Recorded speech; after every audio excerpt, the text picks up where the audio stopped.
Eric por el pase. Amigos, bienvenidos a Diálogo Abierto. ¿Cómo estás, Ricardo? Muy bien, ¿cómo estás, Paola? Muy bien, vamos a tener hoy día, como invitado a Ernesto Blume Fortini, expresidente del Tribunal Constitucional. Hay varios temas que poder conversar, entre ellos pues la iniciativa del Congreso que busca ampliar la fiscalización a las ONGs. Así, y hay varios temas también que están pendientes en la agenda del tribunal, así que será un buen momento para conocer la opinión de tan ilustre magistrado. También vamos a hablar con Teodoro Crisólogo, analista senior del Instituto Peruano de Economía, la actividad económica y cómo está, sobre todo, en nuestro país. Y cerraremos la noche con Pelo Madueño, que va a estar con nosotros para hablar de su última producción, Lanza Apocalipsis, así que conoceremos de qué se trata. De esta manera empieza el Diálogo Abierto.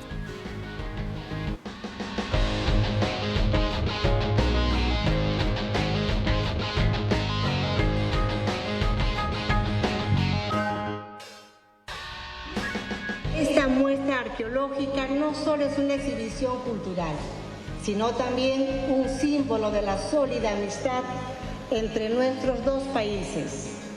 A lo largo de los años, Perú y China han fortalecido sus lazos no solo en términos de comercio, inversión, política y diplomacia, sino también a través del enriquecedor intercambio cultural y de los lazos pueblo a pueblo. Y quiero felicitar, hay 10 gobiernos regionales que a partir de la aplicación de una política articulada con nosotros como Ministerio de Desarrollo e Inclusión Social han reducido la anemia en sus regiones. En realidad el Parlamento tendría que modificar la Constitución, porque es en la Constitución en donde se precisa que los ciudadanos se pueden organizar a través de partidos y movimientos.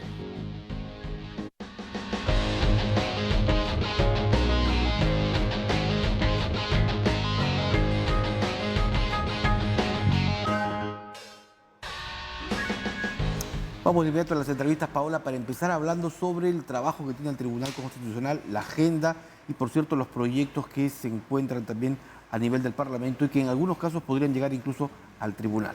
Muy bien, vamos a saludar a Ernesto Blume Fortini, expresidente del Tribunal Constitucional, que ya está conectado con nosotros. Doctor Blume, muy buenas noches, bienvenido a Diálogo Abierto. Buenas noches, muchas gracias por la invitación. Bueno, yo quisiera empezar con esta iniciativa del Parlamento de busca ampliar la fiscalización de las ONGs en el Perú. Eso ha significado el pronunciamiento de diversos gobiernos y una posición sobre todo de no querer de la transparencia de las cuentas de las ONGs. ¿Qué le parece a usted? A mí me parece que es positivo que se transparente el manejo de los recursos de las ONG. Nosotros tenemos situaciones muy curiosas. Por ejemplo, APRODE, que es una ONG creada en honor a la verdad por un grupo de marxistas, leninistas de vanguardia revolucionaria de los años 70 y luego fortalecida con el PUN, y hoy se muestra como defensora de los derechos fundamentales, a pesar de que sus tesis primigenias de sus fundadores fueron totalmente contrarias a los derechos fundamentales, sino propugnaban un estatismo, es la que se ha prestado a hacer esta denuncia constitucional contra la presidenta de la República. Desde mi punto de vista, una denuncia totalmente infundada. Y ha tenido el descaro de recurrir a la Corte Internacional de La Haya, haciendo una denuncia por supuesto delito de lesa humanidad. Entonces, yo creo que estas organizaciones que tienen financiamiento y que hacen tanto daño al país, porque en un momento tan importante que está viviendo el Perú, en este momento en que la mandataria a nombre de nuestro país está en China en una visita oficial, tratando de estrechar lazos, de crear ambientes para la inversión. Justamente a propósito de esta visita, se hace esta denuncia para dañar la imagen del país. Entonces, estas organizaciones que se muestran como defensoras de los derechos fundamentales, desde mi punto de vista, deben dar cuenta al país del manejo de los recursos que detentan. Porque yo tengo la impresión que en muchos casos se sorprende a las fuentes de financiamiento extranjeras y estos recursos son manejados con fines electoreros, con fines políticos, simplemente para tratar de orientar a la opinión pública hacia las intenciones partidistas que estas personas que las integran tienen, ¿no? Entonces creo que es el momento, en aras, como usted dice, de la transparencia, en aras de que estamos en un Estado constitucional que queremos fortalecer todos, que también se transparente el manejo de los recursos, que se diga cuánto llega y en qué se gasta, sobre todo porque el accionar de estas ONG está ligado al tema de desprestigio de muchos personajes políticos o simplemente de crear situaciones coyunturales para alarmar al país, crear una falsa situación de enfrentamiento, de caos,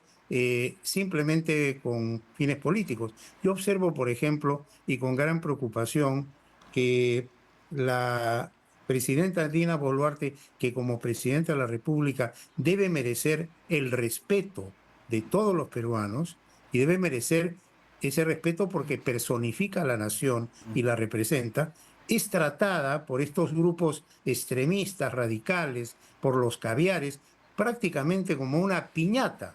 Es decir, hace tiempo están buscando de dónde crean un escándalo para tratar de lograr una vacancia, un adelanto de elecciones, nuevamente el enfrentamiento, nuevamente el caos, y esto es sumamente negativo. Y Correcto. yo lo veo con una negatividad porque si uno va al análisis objetivo de la realidad, por ejemplo, económica del país, y yo tengo acá cifras, la economía peruana del 2024 está estable y está en crecimiento. La inflación alcanza el 2,24% anual, que prácticamente es la más baja de todos los países de Sudamérica. La moneda está fuerte, el dólar está estable, las exportaciones han llegado a más de 64.000 millones de dólares en el 2023 y 15.828 en lo que va del presente año, de acuerdo a la información que proporciona la SUNAT. La producción ha habido crecimiento mayor al 3,1%. Las reservas internacionales están en 76.000 millones de dólares. El déficit público en 2,4%. Y la deuda externa es la más pequeña entre todos los países vecinos. Y sin embargo, hay toda una campaña contra la presidenta de la República, contra el gobierno, tratando de crear una sensación de caos. Y esto a mí me parece que no es muestra de patriotismo. O sea, no se está pensando en el Perú. Cuando tenemos tantas proyecciones como país y tenemos próximamente este tema tan importante del puerto de Chancay y otras realidades. Entonces, me parece a mí que es el momento en que los peruanos deben pensar muy bien y no dejarse llevar por estos cantos de sirenas, ¿no? Porque hay evidentemente una campaña muy negativa y yo creo que demuestra la desesperación de estos sectores desestabilizadores que están perdiendo terreno y sin embargo siguen insistiendo y quieren crear una situación de caos en el país, y eso creo que no le hace bien a nuestro querido Perú, que requiere unión, esfuerzo conjunto para salir adelante. Doctor, buenas noches. ¿Y cómo entender primero este pronunciamiento de la semana pasada de 16 embajadas, entre ellas la norteamericana, y las recientes declaraciones de la flamante embajadora estadounidense en nuestro país, quien ha señalado que el Congreso con esta norma debilitaría no solo las ONG, sino incluso podría poner en peligro algunas inversiones extranjeras? Mire, yo creo que hay pues hay que comprender lo siguiente. Todo el sector progresista y el sector caviar está muy bien organizado.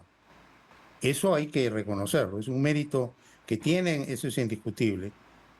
Están infiltrados en todos los niveles y actúan multidimensionalmente en el plano nacional y en el plano internacional. Y son expertos en sorprender a las autoridades extranjeras, mostrándoles una realidad que no corresponde a lo que se vive en el Perú.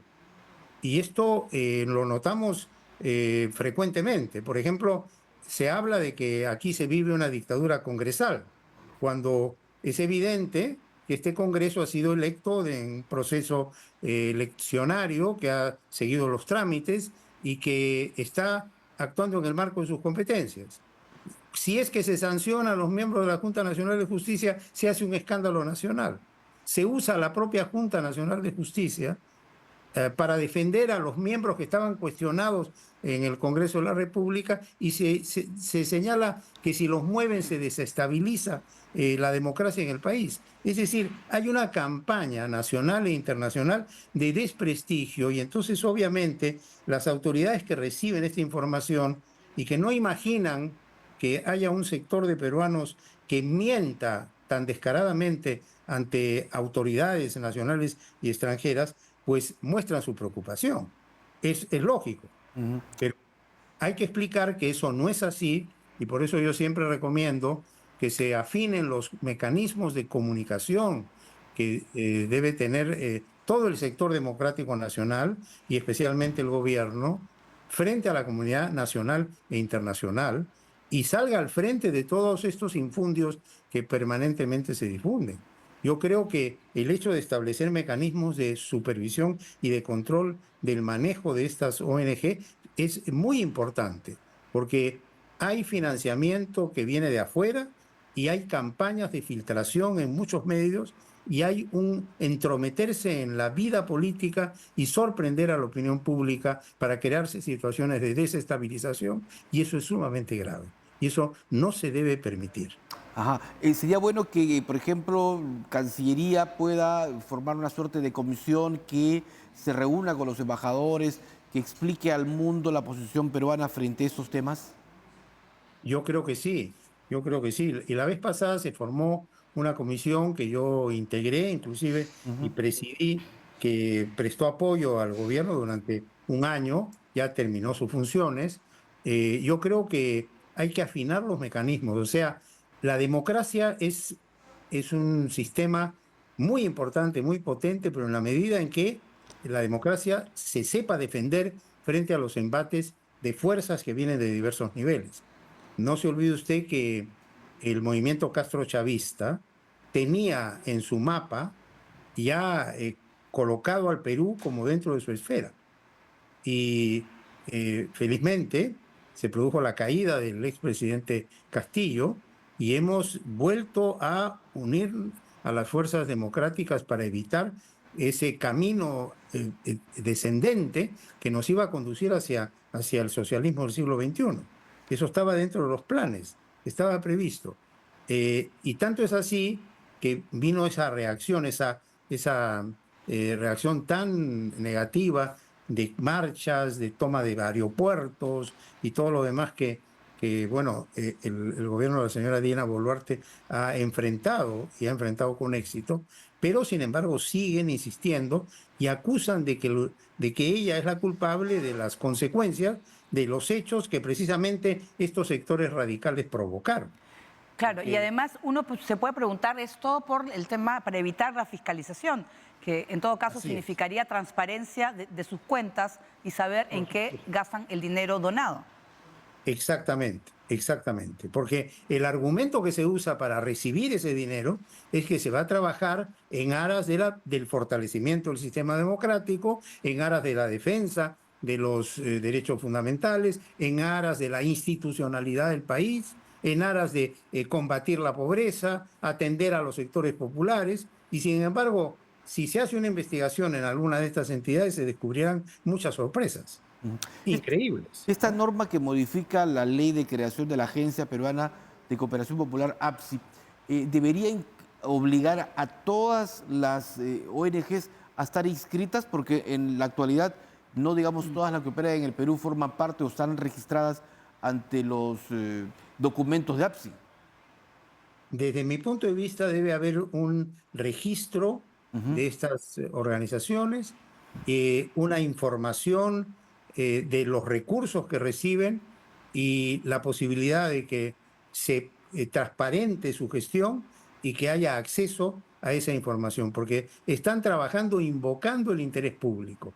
invocando que van a fortalecer el sistema. O sea, esa es la bandera, pero sin embargo, si uno observa fortalecer el sistema para armar un escándalo internacional con hechos falsos, como en este caso denunciando a la presidenta, cuando, si nosotros recordamos, la presidenta fue muy prudente en usar inclusive a la Policía Nacional, y prohibió que la policía estuviese en el momento de contención de los manifestantes premunida de todo el armamento que debía tener. Yo inclusive salí a los medios y critiqué esa actitud, me pareció muy blanda. Dije, usted ejerza autoridad, señora presidenta. Y después la vienen a acusar de que es culpable de las consecuencias de los hechos que ellos mismos provocaron, obligando al Estado a defender los bienes públicos, los activos fijos, los aeropuertos, las carreteras, y restablecer el orden público. Es decir, quien provoca el caos y obliga a un gobierno a ordenar, luego acusa al gobierno de ser responsable de las consecuencias de los hechos que ellos provocaron. Esto no significa que si ha habido excesos, pues se investigue, pero de ahí a que se llegue a acusar de lesa humanidad, de genocidio y toda esa historia que han inventado, a mí me parece que es realmente algo totalmente inaceptable, ¿no? Y el Perú se tiene que defender. Hay muchas situaciones en que el Perú no se ha sabido defender ante los foros internacionales. No se ha sabido defender bien ante la Comisión Interamericana, ante la Corte Interamericana. Felizmente ahora esto se ha tratado de mejorar en los últimos tiempos. Tenemos agentes muy eficientes, pero ese es un frente que hay que resguardar. A propósito de ese tema, doctor, usted que ha presidido hasta hace poquito, hasta el mes pasado, me parece, esta comisión consultiva en materia de asesoría constitucional a la presidencia de la República, ¿qué recomendaciones ha dejado quizás en ese aspecto, en esas materias, para que el próximo grupo de asesoría pueda continuar, o en todo caso para que todo pueda ser tomado en cuenta por el Poder Ejecutivo? Bueno, desde el primer momento, nosotros, que fuimos un grupo de constitucionalistas autónomos, independientes y que trabajamos ad honorem en aras de aportar al país y al Estado, hemos recomendado que se fortalezcan los mecanismos de defensa del Estado constitucional, por un lado, y se fortalezcan los mecanismos de defensa internacionalmente, no solamente ante las autoridades correspondientes, sino ante la comunidad internacional. Es decir, el Perú tiene que ser capaz de salir al frente cuando haya un infundio, refutar punto por punto y dejar aclaradas las cosas, ¿no? Porque nosotros hemos sido víctimas, pues, de un embate internacional en donde ha habido inclusive una manifestación expresa, por ejemplo, del entonces presidente de México, el señor Anglo, que tenía una obsesión con el Perú y nos ha acusado de todo. Igual el señor presidente de Colombia, ¿no? Entonces, y sin embargo, no había una respuesta adecuada, y contundente y oportuna. Y esos mecanismos hay que cubrirlos. Y luego también asesoría a las propias autoridades del gobierno, pienso yo, en el manejo de imagen frente a los medios, ¿no? Porque estamos en una situación en que al menor detalle van a armar un escándalo porque quieren desestabilizar el país. Hay que decirlo. Yo diría, hay una campaña, hay desesperación entre los grupos radicales y el sector caviar por vacar a la presidenta Dina Boluarte y adelantar elecciones, usándola, si cabe el término, como una piñata para su campaña política de desestabilización. Hay un ánimo de venganza de estos sectores que apoyaron y se beneficiaron con altos cargos en el gobierno de Pedro Castillo, en embajadas y en la OEA, como por ejemplo con la representación permanente del Perú ante la Organización de Estados Americanos, en la Unión Europea, en embajadas de los países más poderosos del mundo y en cargos ministeriales. Y hoy salen aupados a una denuncia penal internacional contra la presidenta Dina Boluarte. Y yo creo que es un momento en donde hay que reflexionar y no dejarse sorprender. Y es algo que yo, con todo respeto, advierto al país. Hay una campaña desestabilizadora que no medita en que el Perú necesita tranquilidad y que estamos saliendo adelante y económicamente el Perú está avanzando en positivo. Yo tengo aquí indicadores de inflación anual, de el PBI, la producción nacional según el INEI, de empleo, de entorno económico, de reservas del Perú, de exportaciones, etcétera, y todos los indicadores son positivos. Muy bien. Y de otro lado, las situaciones que no se pueden solucionar, no nos olvidemos. Esas situaciones vienen desde el gobierno del señor Humala, y luego los errores del señor Kuczynski, y luego los hipererrores del señor Vizcarra, y luego el paso transitorio del señor Merino, la gestión inocua, insignificante del señor Sagasti, y luego la caótica gestión del señor Pedro Castillo. Entonces se carga todo al final porque precisamente provocaron esa situación. Bien, muchísimas gracias, doctor. Muy amable por su participación esta noche. Gracias. Gracias a usted. Buenas noches. Muy bien, vamos. Bueno, precisamente que he hablado pues de la situación económica, nosotros vamos a regresar luego de la pausa hablando de economía. de esto. Pero vamos antes, una foto claro, de recuerdo, foto. a pedido de Ricardo. A ver, vamos a ver. Uy, Es Vareta. Vareta, una serie de televisión producida por la ABC entre 1975 y 1978. Serie policial donde el actor, ¿no? El personaje era Tony Vareta. Así. Había bastante violencia, ¿no? Claro, era un detective, ¿no? Un detective. Justamente de buscar y atrapar a los delincuentes. Ahí dice, más allá de la ley, beyond the law. Pero me parece que a Vareta le falta algo. ¿Ah? Me parece que le falta algo. Es una foto, pero por momentos también... Robert Blake, el actor. Gorrita. Una gorrita. Claro. Bueno, pero 3 años nada más, ¿no? Muy bien, ahora sí, después de la pausa vamos a regresar hablando pues de la situación económica en nuestro país. Así sí, vamos a conversar justamente con un representante del Instituto Peruano de Economía que ha proyectado cifras favorables para el crecimiento económico. Eso y más en breve.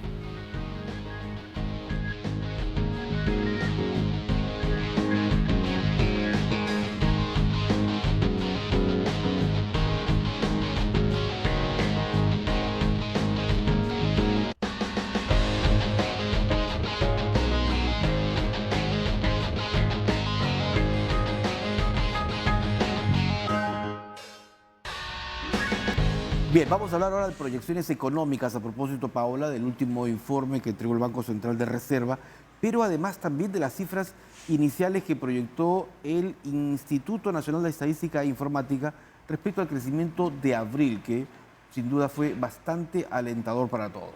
Así es, y vamos a saludar a Teodoro Crisólogo, analista senior del IPE, hablando pues de la proyección que han hecho de 2,4 a 3 la semana pasada. ¿Cómo estás? Buenas noches. Que ha coincidido también con lo que dijo Julio Velarde también hace unos días. ¿Y qué significa eso? El crecimiento de 3 puntos, de 3,1 también en el caso del BCR. Sí, en realidad más o menos el mercado se ha ido ya acercando a una expectativa de crecimiento cercana al 3%. Ya. Nosotros hemos elevado nuestro crecimiento de 2,4 a 3%. Hemos revisado al alza bastantes aspectos vinculados al gasto privado, en realidad al gasto de las familias, ante información nueva que hemos estado recopilando en realidad, ¿no? Y también ante las nuevas medidas que se han implementado, que se han aprobado desde el legislativo, que de alguna manera le van a brindar mayor soporte a la recuperación de los balances financieros y económicos de los hogares, sobre todo en el segundo semestre del año, ¿no? Hablo específicamente de la liberación de la CTS, la liberación de la AFP, que eso de alguna manera también le va a brindar bastante soporte a la capacidad de gasto de los hogares, sobre todo a partir del tercer trimestre. Claro, tiene su lado positivo y negativo, ¿no? Por supuesto, ¿no? En el corto plazo puede reactivar la economía, pero esos fondos, digamos, una vez que se agotan, en realidad ponen en riesgo la jubilación de las personas, ¿no? ¿Ha tenido que ver también, por ejemplo, en esos últimos meses el incremento en los precios de los minerales? Sí, en buena parte, digamos, el entorno internacional favorable también suma, ¿no? Es un tema, digamos, una combinación de varios factores, porque no solamente han subido los precios de los minerales, ¿no? El cobre y el oro, que son uno de nuestros principales productos de exportación del país, Si los comparamos con los precios del año pasado, han incrementado más o menos 18% en promedio, ¿no? Es una cifra bastante alta. Sino también a eso se le suma, por ejemplo, el hecho de una mayor resiliencia del crecimiento de nuestros socios comerciales, es decir, que están creciendo mucho más de lo previsto. Estados Unidos, ¿no? El mismo Banco Central de Reserva el viernes pasado ha elevado la proyección de crecimiento de 2 a 2.2%. Para China se espera un crecimiento también mayor del 5% este año, ¿no? Entonces, eso, digamos, también contribuye por el lado de las exportaciones, ¿no? Ahora, la pesca sin duda ha sido la niña de los ojos lindos, ¿no? O la gallina de los huevos de oro también para traducirlo, porque has crecido más de 150%. Efectivamente, y ante esto, el Banco Central ha duplicado prácticamente también su proyección de crecimiento anual esperado para la pesca en este 2024 de 10 a un poco más de 20%, y probablemente en mayo veamos un resultado similar, un resultado, digamos, bastante fuerte, ¿no? Que también, digamos, ayuda a la recuperación de la parte y de la industria que se dedica al procesamiento de harina de pescado, ¿no? Digamos que también es un componente bastante importante dentro de la actividad industrial, y digamos que eso de alguna manera ha sostenido o está sosteniendo un crecimiento bastante por encima de lo que hemos estado viendo en los últimos trimestres en este, digamos, segundo trimestre del 2024, ¿no? El dólar se ha mantenido estable, ¿no?, en los últimos meses. ¿Y cómo se puede traducir también ese crecimiento con la situación del peruano de a pie en la canasta básica familiar? Porque a veces los sueldos se mantienen. En realidad, hay, digamos, vamos por partes, porque el tema del dólar, digamos, sí ha venido repuntando un poquito durante los últimos meses. Desde el cierre del primer trimestre hasta la fecha, acumula un aumento más o menos de 4% a niveles de 3.80, ¿no? En realidad, esos son niveles que no veíamos hace un buen tiempo. Principalmente ligado a factores externos, ¿no? Esta incertidumbre que hay sobre la política monetaria de la Reserva Federal, ¿no? Y eso en algunos casos, digamos, como que afecta a las familias a través de mayores costos vinculados a productos importados, ¿no? Pero el incremento todavía es relativamente acotado, ¿no? En el lado de los ingresos sí estamos viendo ciertos indicios de recuperación cada vez un poco más claros. Los datos de abril ayudan a más o menos a tener una lectura de que los ingresos, tanto en el sector formal como, digamos, en el sector formal e informal, cuando ya los consideras como un conjunto, están creciendo más o menos entre 2.7, 2.8%, que son cifras que todavía, digamos, están por debajo de lo que efectivamente necesitamos, pero que están por encima de lo que pasó el año pasado. El año pasado casi todos los salarios en casi todos los sectores perdieron capacidad adquisitiva en términos reales por estos niveles de inflación relativamente altos que todavía teníamos, sobre todo en la canasta de alimentos. Teodoro, la última alerta del BCR, que es portada hoy de un diario, el Diario Económico Gestión, de que quienes retiren su plata de las AFPs, gente que ya le está llegando a sus 5.000 soles en estos días, van a perder la mitad de su capacidad, la mitad de sus ingresos o de lo que puedan tener aún como parte de su capital en las AFPs?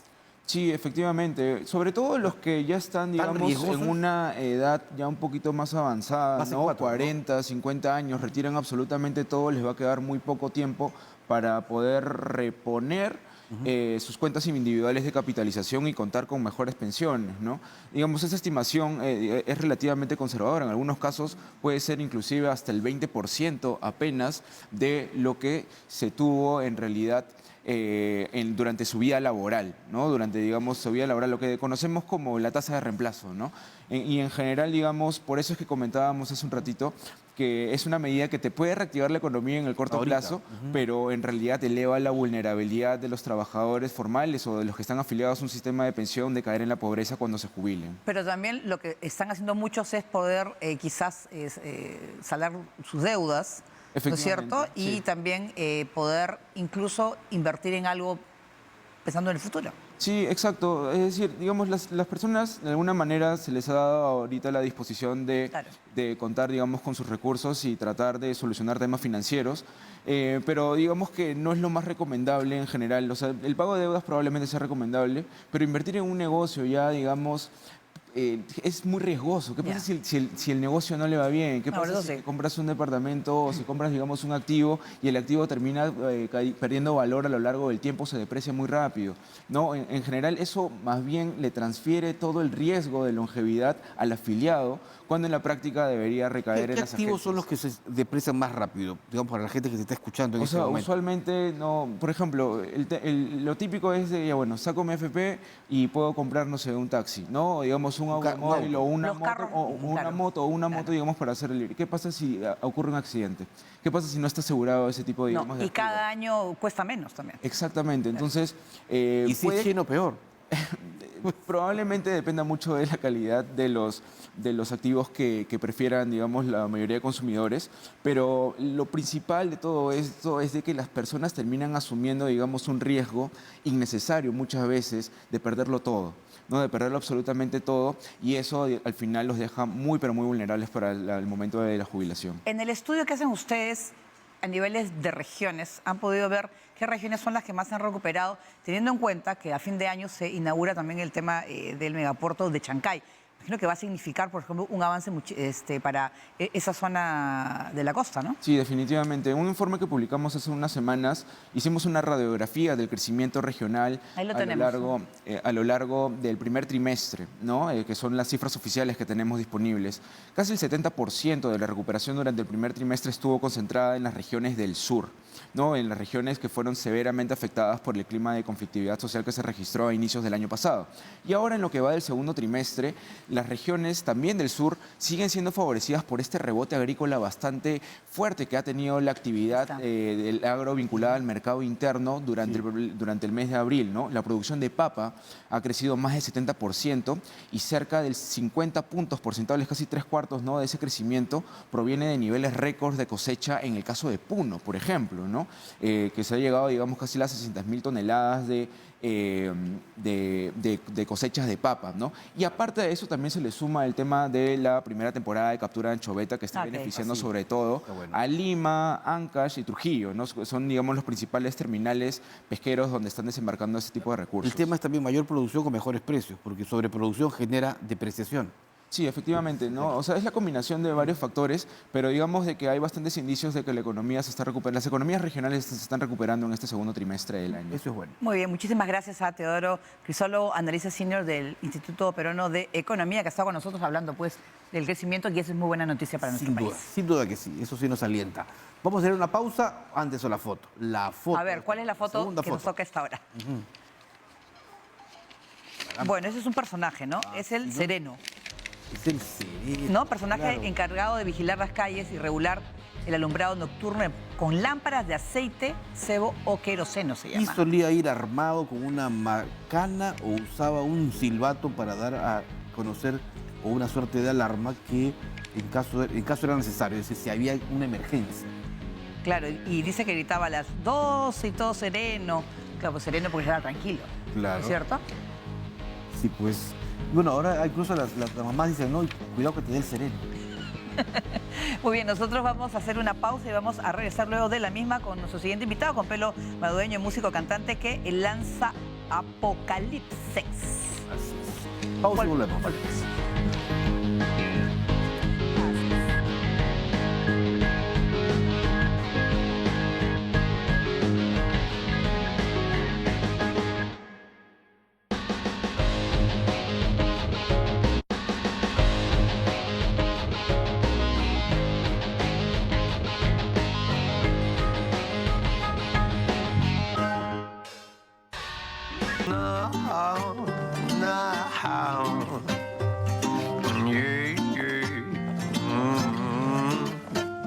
Por la ruta del olvido, lo encontrado, lo perdido. Siempre habrá una mañana para volver a empezar. Frágil, insurgente, libertario, movedizo. Tu corazón fronterizo nunca quiere descansar. Sin banderas, sin fronteras, sin manuales de emergencia. 4 de alma, 2 de ciencia, fórmulas para vivir. Muy bien, esta última parte del programa vamos a dedicarle a la música y tenemos como invitado a Pelo Madueño, músico, cantante, compositor, productor, actor y locutor. Y otros. Y demás, etc. Que está con nosotros luego de 5 años, presenta Es Apocalipsis. ¿Cómo estás, Pelo? Apocalipsis. Lo que acabamos de ver es una de las canciones de Apocalipsis. Bueno, esto, para gente que conoce mi música y tal, es como un renacimiento, porque es como un encuentro con la guitarra la guitarra acústica, la guitarra criolla, con la que he compuesto todas las canciones de este álbum y con la que desde que empezaron a salir las primeras ideas empezó a seducirme, a llevarme por caminos que nunca había explorado musicalmente. Han sido varios años trabajando este álbum y al final, bueno, aquí está Apocalipsis, lo han puesto ahí, claro. Lo voy a mostrar. ¿Lo puedo mostrar ahí? Ahí está. Dime, ¿por qué te ha costado tanto? ¿Porque has sido muy exigente al momento de escoger las canciones, Pelo? Ahí está. Por si acaso no va a salir en disco compacto. No. No. Esto es un modelo. Voy a tratar de sacarlo en vinilo. Ah, está bonito, está bien. Sí, en vinilo. ¿Un retro? Sí, pero está de moda, ¿no? Está volviendo el vinilo, ¿no? Pero sí está en plataformas digitales, que es donde la gente ahora escucha la... ¿Por qué te ha costado tantos años poder hacerlo? ¿Porque eras muy exigente tú, quizás? Porque, por ejemplo, aparecían valses. Hay valses en este disco. Hay como música que tiene reminiscencias andinas, como el primer video que vimos, que es hecho en Camino a Marcahuasi. Por ejemplo. Por la ruta del olvido, lo encontrado, lo perdido. Siempre habrá una mañana para volver a empezar. ¿No? Entonces después hay otros temas que salieron como en ritmo de vals. A ver.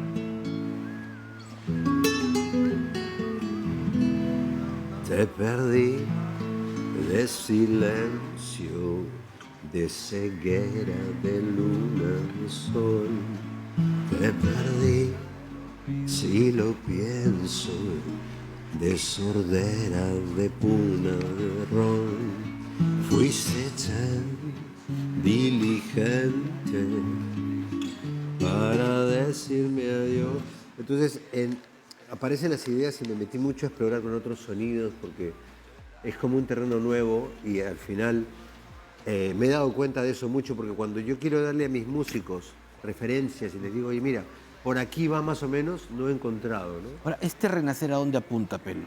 Al ocaso, a la montaña, al sol, a un terreno, a un paraje abierto donde seamos libres de conciencia, de cuerpo y de todo lo demás. Dime, ¿y esas canciones además te hacen recordar a tu infancia, quizás? Tu niñez, porque el vals y además a lo básico que es la guitarra, o sea, se podría decir que es de cómo comenzaste, quizás. Es lo primero que escuché, porque en mi casa mi padre es músico, director de orquesta. Claro. Y cuando éramos niños, 5 niños, en la casa estaba Perú Negro, estaba Tania Libertad, estaban poetas, estaba Juan Gonzalo Rossi. Trabajó con Chabuca Aranda, mi padre, hizo un disco con ella. Entonces, todas estas sonoridades han vuelto a mí en la adultez, ¿no? Ha sido un reencuentro con eso después de haber pasado por el rock, por el punk y todo eso, ¿no? ¿Y el nombre Apocalipsis? ¿Qué es lo que quieres representar o decir? El disco ya tomó forma durante la pandemia, que en las primeras semanas de pandemia estábamos pensando que era una sensación apocalíptica, ¿no? Y luego el sexo pues es parte de la vida y además en la pandemia se acabaron muchas relaciones. Entonces está metido ahí y me gusta, es un juego de palabras, Apocalipsis, Claro. que es un juego de palabras que me parecía entretenido. ¿Quiénes han participado contigo? Porque hay varias, ¿no? Hay varias colaboraciones. Son 14 canciones. Son 14 canciones nuevas y 2 remixes, hay 16 tracks. Aquí han participado muchos músicos de aquí, de otros lados, porque sí que lo he hecho durante estadía en diferentes sitios, entre Madrid, ahora estoy en Ciudad de México, mucho Lima, y muchos técnicos grabando, volviendo a grabar las canciones, experimentando mucho, ¿no?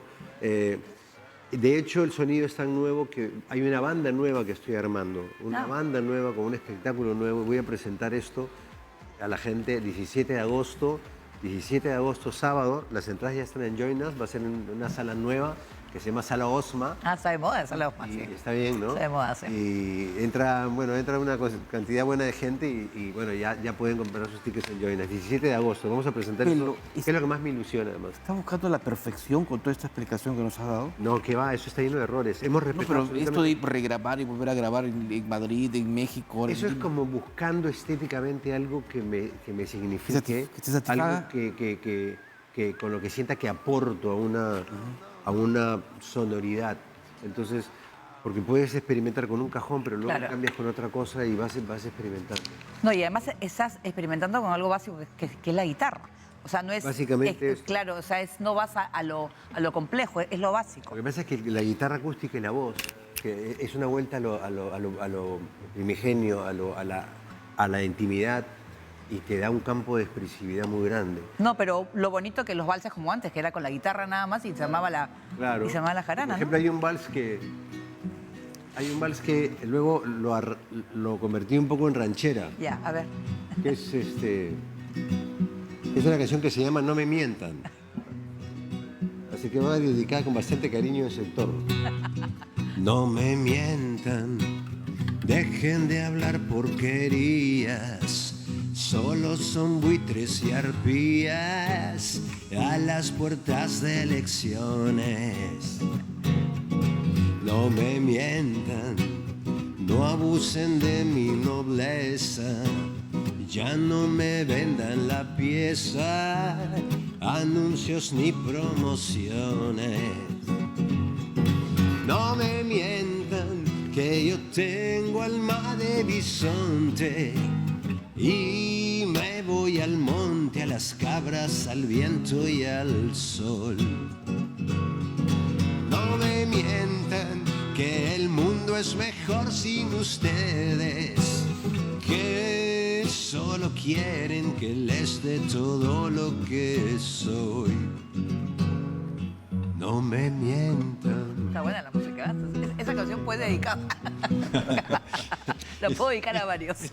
Sí, de hecho, esta canción le viene muy bien a nuestro país y a todos los países del mundo porque la cosa está jodida en todos lados.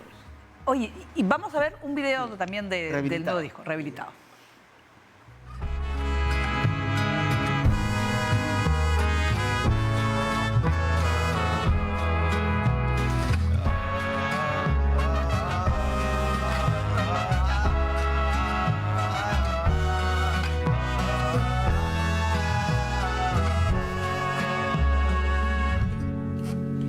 Donde junte las partes del rehabilitado.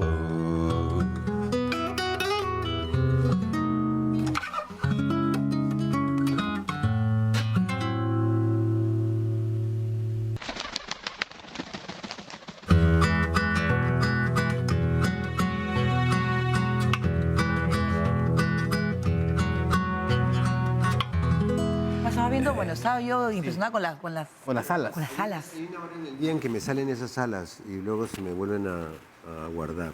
No, pero sobre todo... Sobrevuelo, chequeando como... Al estilo Superman. Hago sobrevuelos urbanos.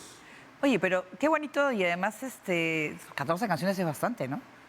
O sea, Hay una que hice con un poema de un poeta increíble peruano que se llama Jorge Eduardo Eyelson, ¿Ya?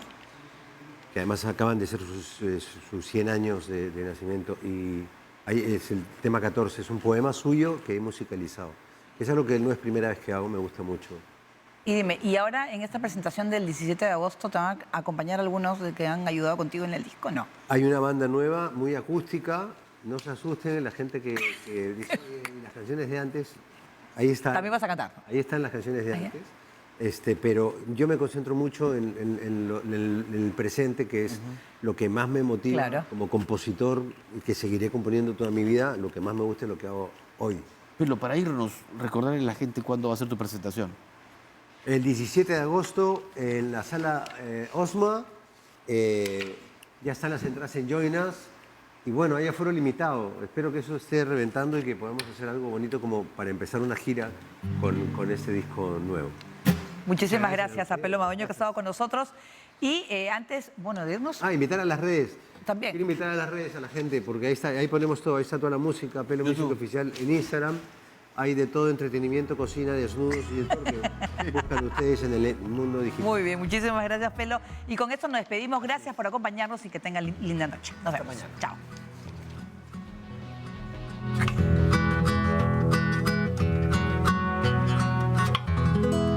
En el asunto del mal querer me considero rehabilitado. Te di el valor, la locura, el café.